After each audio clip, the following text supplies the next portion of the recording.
Hello kids! Are you ready for our lesson for this week? It's all about love.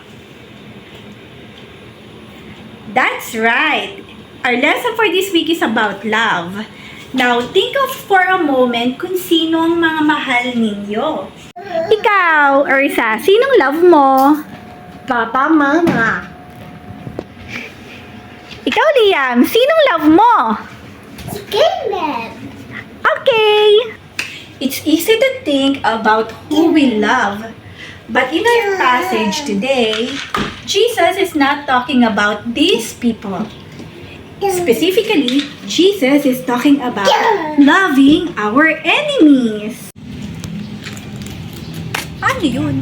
Parang ang hirap naman yata mahalin yung mga kaaway mo. Paano mo mamahalin yung mga taong tinulak ka? O kaya naman, inagawang ka ng laruan? O kaya naman, yung mga taong sinasaktan ka, ayaw kang makasama, at pinagtatawanan ka pa? Don't worry, kasi marami ding ways na sinabi si Jesus kung paano natin mamahalin yung mga kaaway natin. At makikita natin yon sa Book of Luke, chapter 6, verse 26.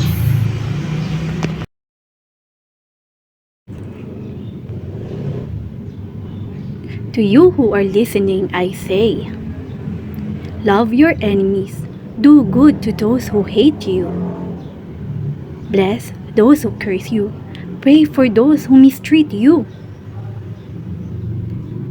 If someone slaps you on one cheek, turn to them the other also. If someone takes your coat, do not withhold your shirt from them. Give to everyone who asks you. And if anyone takes what belongs to you, do not demand it back.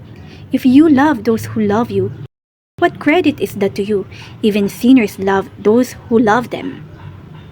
And if you do good to those who are good to you, what credit is that to you? Even sinners do that.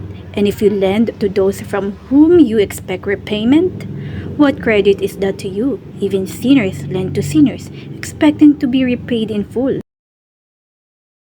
But love your enemies. Do good to them, and lend to them without expecting to get anything back. Then your reward will be great, and you will be children of the Most High. Because He is kind to the ungrateful and wicked. At yun na nga, mahirap man gawin, pero kailangan nating sundin. Kasi yun ang gusto ni Lord. Tandaan nyo, hindi lang ang mga mababait at mabubuti ang mahal ng Diyos, pati na rin ang mga ungrateful at mga masasamang tao. Kaya naman kung kaya ni Lord, kaya din natin. Yun lang mga kids, at sana may natutunan kayo ngayong araw na ito.